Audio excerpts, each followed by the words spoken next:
الله أكبر الله أكبر الله أكبر മാഷാ അല്ലാ, ഈ ഈന്തപ്പനമരവും ഈ മനോഹരമായിട്ടുള്ള പള്ളിയും കണ്ട നമ്മൾ വിചാരിക്കും നമ്മൾ വല്ല അറബ് നാട്ടിലാണെന്ന്. അല്ല, നമ്മുടെ മലപ്പുറം ജില്ലയിലെ വളാഞ്ചേരി കൊപ്പം റൂട്ടിൽ കോട്ടപ്പുറം എന്ന് പറഞ്ഞ സ്ഥലത്ത് ഏകദേശം 25,000 സ്ക്വയർ ഫീറ്റിൽ 7 കോടിയോളം ചെലവഴിച്ച് കയറ്റിയ മനോഹരമായിട്ടുള്ള ഒരു മസ്ജിദാണ് എൻ്റെ പിറകിൽ കേട്ടോ. 2 ദിവസമായിട്ടുള്ളൂ ജനങ്ങൾക്ക് തുറന്നു കൊടുത്തിട്ട്. അപ്പോൾ ഈ പള്ളിയുടെ കുറച്ച് വിശേഷങ്ങളും ഇവിടുത്തെ കുറച്ച് കാഴ്ചകളാണ്. വീഡിയോ സ്കിപ്പ് ചെയ്യാതെ ഇതൊന്ന് ഷെയർ ചെയ്യുക. വരും മനോഹരമായിട്ടുള്ള കാഴ്ച കേട്ടോ. സാധാരണ നമ്മൾ പള്ളിയുടെ ഉള്ളിലേക്ക് കയറുമ്പോഴാണ് നമ്മുടെ ഷൂവും ചെരുപ്പൊക്കെ മാറ്റി വെക്കാറ്. എന്നാൽ ഈ ഖബർസ്ഥാനി നമ്മൾ കേരളത്തിൽ എവിടെയെങ്കിലും ഉണ്ടോ എന്ന് തന്നെ എനിക്ക് സംശയം കേട്ടോ. ഇത്ര മനോഹരമായിട്ടുള്ള ഇത്ര വൃത്തിയുള്ള ഒരു ഖബർസ്ഥാനി ഞാൻ എൻ്റെ ജീവിതത്തിൽ കണ്ടിട്ടില്ല. നിങ്ങൾ എവിടെയെങ്കിലും കണ്ടിട്ടുണ്ടെങ്കിൽ നിങ്ങളൊന്ന് പറയട്ടോ. കാരണം ചെരുപ്പ് ഊരാതെ നമുക്ക് ഇവിടെ കടക്കാൻ തോന്നൂല, ഇവിടേക്ക് കയറാനോ തോന്നൂല. അത്രയും മനോഹരമായിട്ടുള്ള ഖബർസ്ഥാനി. മാഷാ അല്ലാ, ഒരു ഖബർസ്ഥാനിയിലെ പൂന്തോട്ടാണ് ഞാൻ ഈ കാണിച്ചു തരുന്നത് കേട്ടോ. ഈ ഖബർസ്ഥാനിയിൽ കടക്കുന്നവരുടെ മഹാഭാഗ്യം എന്നല്ലാതെ മറ്റെന്ത് പറയാനാ. ഈ പൂന്തോട്ടങ്ങൾക്ക് നടുവിൽ ഇത്ര മനോഹരമായിട്ട് വൃത്തിയായിട്ട് വളരെ മനോഹരമായിട്ടുള്ള ഒരു ഖബർസ്ഥാനി വേറെ എവിടെയും കണ്ടിട്ടില്ല. അപ്പോൾ ഇതൊന്നും നിങ്ങളെ കാണിക്കാൻ വേണ്ടിയിട്ടാണ് ഇങ്ങനെ ഒരു വീഡിയോ എടുക്കുന്നത്. അടിപൊളി പൂന്തോട്ടം, നല്ല ഗാർഡനൊക്കെ രൂപത്തിൽ എല്ലാ സൈഡിലും പൂന്തോട്ടങ്ങളൊക്കെ ഉള്ള മനോഹരമായിട്ടുള്ള ഒരു ഖബർസ്ഥാനി. أشهد أن لا إله إلا الله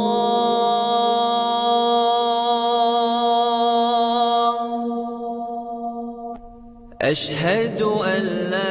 അപ്പോൾ നമ്മുടെ ഈ മനോഹരമായിട്ടുള്ള കോട്ടപ്പുറം മസ്ജിദിന്റെ ഭാരവാഹി കമ്മിറ്റി അംഗങ്ങളാണ്. അപ്പോൾ ചെറിയ കുറച്ച് കാര്യങ്ങൾ എനിക്ക് പറഞ്ഞു തരാമെന്ന് അവർ പറഞ്ഞിട്ടുണ്ട്. അപ്പോൾ ഇവിടുത്തെ മറ്റ് മസ്ജിദുകൾക്കും മറ്റു നാടുകൾക്കും മാതൃകയാക്കാൻ പറ്റിയത്, നിങ്ങളുടെ പേരെന്താണ്? അബീബ് റഹ്മാൻ.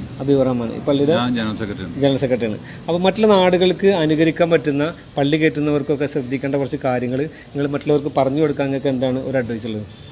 നമ്മൾ പരമാവധി ആളുകൾക്ക് ഉപകാരപ്പെടുന്ന രൂപത്തിൽ പള്ളികളൊക്കെ എപ്പോഴും എല്ലാവരെയും നമ്മളൊക്കെ വാഹനം ഉപയോഗിക്കുന്നവരാകും. ഇപ്പോൾ ഈ പള്ളിയുടെ ഏറ്റവും വലിയ പ്രത്യേകത എന്ന് പറഞ്ഞാൽ നമ്മൾ ഈ ഹൈവേയിൽ നമ്മളൊക്കെ റോഡ് യാത്ര ചെയ്യുന്നവരാണ്. അപ്പോൾ വാഹനങ്ങൾ ഇപ്പോൾ ഉള്ളിൽ തന്നെ വണ്ടി പാർക്കിംഗ് ഉണ്ട്, മുകളിലുണ്ട്. ഏകദേശം ഒരു 100ഓളം വാഹനങ്ങൾക്ക് നമ്മളിവിടെ പാർക്കിംഗ് സൗകര്യം ഒരുക്കിയിട്ടുണ്ട്. അതുപോലെ തന്നെ സ്ത്രീകൾക്കുള്ള ഒരു നിസ്കാര ഹാള്, അവർക്കുള്ള ഒരു ഫീഡിംഗ് റൂം, ഭക്ഷണങ്ങളൊക്കെ പണി നടന്നുകൊണ്ടിരിക്കുന്നുണ്ട്. അപ്പൊ അതൊക്കെ വരുമ്പോ അതുകൂടെ അന്യമതസ്ഥർക്ക് ഉപകാരപ്പെടുന്ന രൂപത്തിൽ ഇപ്പൊ ഒരു പെട്ടെന്നൊരു ടീം വന്നു, ഒരു വണ്ടി പഞ്ചറായിട്ട് നിൽക്കുകയാണ്, അവർക്ക് ഭക്ഷണം കഴിക്കാൻ അല്ലെങ്കിൽ ഒന്ന് ബാത്റൂം ഒക്കെ ഉപയോഗിക്കാന്ന് പറയുകയാണെങ്കിൽ നമുക്ക് കമ്മിറ്റിയുടെ അനുവാദത്തോടു കൂടി ആൾക്ക് ഉപയോഗിക്കാം. ഒന്നും പ്രയാസമില്ല. എല്ലാവർക്കും പരമാവധി ഉപകാരപ്പെടുന്ന കേന്ദ്രങ്ങളാവണം പള്ളികൾ എന്നുള്ളതാണ് ഞങ്ങളൊരു കൺസെപ്റ്റ് ഉള്ളത്. അതുപോലെ നമ്മൾ നിരവധി പള്ളികളിൽ കണ്ടിട്ടുണ്ട്, പള്ളികളിൽ ബാത്റൂമുകൾ അടച്ചിടല്. അതിൽ നിന്ന് വ്യത്യസ്തമായിട്ടുള്ളൊരു പള്ളിയാണ് നമ്മുടെ ഈ കോട്ടപ്പുറം ജുമാ മസ്ജിദ് കേട്ടോ. അപ്പോൾ ഇവിടെ ബാത്റൂമുകൾ ആളുകൾക്ക് വേണ്ടി തുറന്നു കൊടുക്കണം അല്ലേ? ഇപ്പൊ നമ്മള് അതിന് യാതൊരു നിയന്ത്രണം വരുത്തുക, അതായത് മനുഷ്യന്റെ പ്രാഥമിക കാര്യങ്ങളിൽ പെട്ടതാണ് ബാത്റൂമിലൊക്കെ. പെട്ടെന്ന് മനുഷ്യന് ഏത് സാഹചര്യത്തിൽ പോകേണ്ടി വരും. അത് അവിടെയുള്ള ഒന്നെങ്കിൽ ഒരു മദിനെയോ അല്ലെങ്കിൽ ഹെൽപ്പറെയോ ഒക്കെ തെരഞ്ഞെടുക്കേണ്ട ഒരു അവസ്ഥക്ക് പകരം മറ്റുള്ളവനും അവനാന്റെ മാതിരി ഉപയോഗിക്കണം എന്നുള്ള ഒരു മനോഭാവത്തിൽ ഉപയോഗിക്കാം. അതിന് പ്രയാസമൊന്നുമില്ല. അതുപോലെ ഇവിടുത്തെ ഖബർസ്ഥാനി, മനോഹരമായിട്ടുള്ള ഖബർസ്ഥാനി. ആർക്കും കണ്ടാൽ ഒന്ന് കയറി ഒന്ന് ഖബറിങ്ങ ഇരുന്നിട്ട് നമ്മുടെ മരണത്തെ ഓർക്കാനും കഴിയുന്ന രൂപത്തിലുള്ള സിയാറത്ത് ചെയ്യാനും ദുആ ചെയ്യാനൊക്കെ പറ്റുന്ന രൂപത്തിലുള്ള മനോഹരമായിട്ടുള്ള ഖബർസ്ഥാനി. അതെന്താണ് അതിനെ കുറിച്ച് പറയുള്ളത്? അതിന്റെ ഒരു കൺസെപ്റ്റ് എന്താ പറയുക, നമ്മള് വിദേശ രാജ്യങ്ങളൊക്കെ പോയ കുറെ ആളുകൾ കഴിഞ്ഞ ഒരു 3-4 ജനറൽ ബോഡിക്ക് മുന്നേ മലേഷ്യയിലൊക്കെ പോയ ആളുകൾ പറഞ്ഞു, നമ്മൾ പള്ളിക്കാടുകൾ എപ്പോഴും നമ്മൾ പേടിപ്പെടുത്തുന്ന ഒരു രൂപത്തിൽ നിന്ന് പകരം അത് മനോഹരമാക്കി പുൽത്തകിട്ടൊക്കെ ആക്കി കഴിഞ്ഞാൽ എല്ലാവർക്കും സിയാറത്ത് ചെയ്യാനും ഒരു സ്നേഹം ഒന്നും കൂടെ കൂടും. നമുക്ക് അതൊരു വൃത്തി ഉള്ള സംവിധാനത്തിലേക്ക് മാറിക്കഴിഞ്ഞാൽ മറ്റേത് കാടും അതുപോലെ തന്നെ മറ്റു പാമ്പുകൾ അങ്ങനത്തെ ഒക്കെ ഉണ്ടാവാൻ സാധ്യതയുണ്ട്. ഇതൊക്കെ പുല്ലുകളൊക്കെ വെച്ച് മൂടി പിടിപ്പിച്ചാല് പരമാവധി ആ ഖബറിൽ വരുന്നവർക്ക് ഒരു മനസമാധാനവും ഒരു സമാധാനത്തിന്റെ ഒരു രൂപത്തിലേക്ക് വരുന്നുള്ളത് കമ്മിറ്റിയിൽ വന്ന ചർച്ചയുടെ അടിസ്ഥാനത്തിലാണ് ഇങ്ങനെയും മനോഹരമാക്കി മാറ്റിയിട്ടുള്ളത്. പിന്നെ ഈ ഖബർസ്ഥാനിയിൽ ഈ മഹലിലുള്ള ആളുകളെ മാത്രമല്ല കേട്ടോ, അത് എത്ര മഹലിൽ ഇങ്ങനെ ഈ ഇത് ഉണ്ടെന്ന് എനിക്കറിയില്ല. ഈ മഹലിൽ പെടാത്ത ആളുകൾ എവിടെ മരണപ്പെട്ട ആരെ വേണമെങ്കിലും ഈ ഖബർസ്ഥാനിൽ ഈ മസ്ജിദ് സ്വീകരിക്കും, ഇവിടെ മറവിയോ അല്ലെ? അതിൽ ഞങ്ങളൊരു ലക്ഷ്യം എന്താ പറഞ്ഞാൽ ഇവിടെ മെമ്പർഷിപ്പ് ഉള്ള കുടുംബങ്ങള് മറ്റു ഭാഗങ്ങളിലേക്ക് മുന്നേ പോയിട്ടുണ്ടാവും. അപ്പോ അവര് വരുമ്പോ അവർക്ക് ചിലപ്പോൾ ആഗ്രഹങ്ങൾ ഉണ്ടാവും, സ്വന്തം ഉപ്പ എവിടെയാണ് ഉമ്മ എവിടെയാണ്. അപ്പൊ ആ മഹലിന്റെ അംഗീകാരം ഉണ്ടെങ്കിൽ ഞങ്ങൾ ഇവിടെ സ്വീകരിക്കും.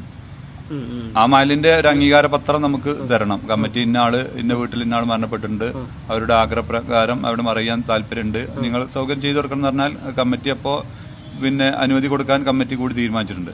അല്ല, ഇവിടെ അന്യ സംസ്ഥാനത്തുള്ള ആളുകളെ മറവ് ചെയ്തിട്ടുണ്ടെന്ന് കേട്ടിട്ടുണ്ട്. അത് വളാഞ്ചേരിയിൽ വെച്ചിട്ട് ആസാമി സഹോദരങ്ങൾ വേങ്ങരന്ന് വളാഞ്ചേരി വന്ന് തിരിച്ചു പോകുമ്പോ ഒരു ആക്സിഡന്റില് മൃതശരീരം ഛിന്ന ഭിന്നമായ ഒരു അവസരത്തില് ആ മയ്യത്ത് ആസാമിലെത്താൻ 3 ലക്ഷം രൂപ ചെലവും വരും. അപ്പൊ അതിന് മയ്യത്ത് പിന്നെ കേടുവരാനൊക്കെ സാധ്യത ഉണ്ട് എന്നുള്ള ഇതിന്റെ അടിസ്ഥാനത്തില് പിന്നെ പോലീസുകാര് മഹല്ല് കമ്മിറ്റിയുമായി ബന്ധപ്പെട്ടു. അപ്പൊ കമ്മിറ്റി അടിയന്തര യോഗം ചേർന്നു. അപ്പൊ നമ്മളെ മാതിരിയുള്ള ഒരു സഹോദരൻ എന്ന നിലയിൽ അവർക്ക് കമ്മിറ്റി കൂടി ഞങ്ങളെ ചെലവിൽ മഹലിന്റെ ചെലവിലാണ് ഇവിടെ മറ ചെയ്ത് 2 ആളുകളും മറ ചെയ്തു. ഇതുകൊണ്ടൊക്കെയാണ് ഈ മഹലും ഈ നാടും ഒരുപാട് പ്രത്യേകതകൾ അർഹിക്കുന്നുണ്ട് എന്ന് പറഞ്ഞിട്ടോ. ഈ നാടിൻ്റെ പ്രത്യേകതകളാണ് ഇപ്പോൾ ഇവർ ഈ കമ്മിറ്റി പറഞ്ഞത്. വളരെ സൗഹാർദ്ദത്തോട് കൂടിയിട്ട് ഇപ്പോൾ കാണുന്ന ഒരുപാട് സംഘർഷങ്ങളോ അല്ലെങ്കിൽ തർക്കങ്ങളോ ഒന്നുമില്ലാതെ വളരെ മനോഹരമായിട്ട് ഇത്രയും ഈ പള്ളിയുടെ ചെലവും ഇത്രയും മനോഹരമായിട്ടുള്ളൊരു പള്ളി കയറ്റണമെങ്കിൽ ഒരു നാടിൻ്റെ ഐക്യം തന്നെ വേണം. ആ ഐക്യത്തിലൂടെയാണ് ഇത്രയും വലിയൊരു മനോഹരമായ പള്ളി ഇവിടെ നിർമ്മിക്കാൻ കഴിഞ്ഞിട്ടുള്ളത്. എന്താണെങ്കിലും സന്തോഷം. പിന്നെ നമ്മൾ ഒരുപാട് പള്ളികളിൽ ഒരുപാട് നിയമാവലികളൊക്കെ അങ്ങനെ കാണുന്നുണ്ട്. നമ്മൾ നമസ്കാരം കഴിഞ്ഞാൽ ഫാൻ ഉപയോഗിക്കാൻ പാടില്ല, അങ്ങനെയൊക്കെ എന്തെങ്കിലും അങ്ങനത്തെ ഒരു റെസ്ട്രിക്ഷൻസ് ഇവിടെ ഇല്ല. ആര് വന്നാലും അവർക്ക് തന്നെ ഫാനൊക്കെ ഉപയോഗിച്ചുകൊണ്ട് നിസ്കരിച്ച് വളരെ സൗഹാർദ്ദത്തോടു കൂടി നിസ്കരിക്കാനും അതുപോലെ ബാത്റൂമും അങ്ങനെ തന്നെയാണ്. അവർക്ക് എപ്പോഴും വേണമെന്നുണ്ടെങ്കിൽ ഉപയോഗിക്കാൻ പറ്റുന്ന ഒരു ഫ്രണ്ട്ലി ആയിട്ടുള്ള ഒരു അറ്റ്മോസ്ഫിയറാണ് ഞങ്ങൾ കോട്ടപ്പുറം മഹല്ല് കമ്മിറ്റി ഒരുക്കിയിട്ടുള്ളത്. എല്ലാവർക്കും അത് തന്നെ ചെയ്യും. ഓക്കെ.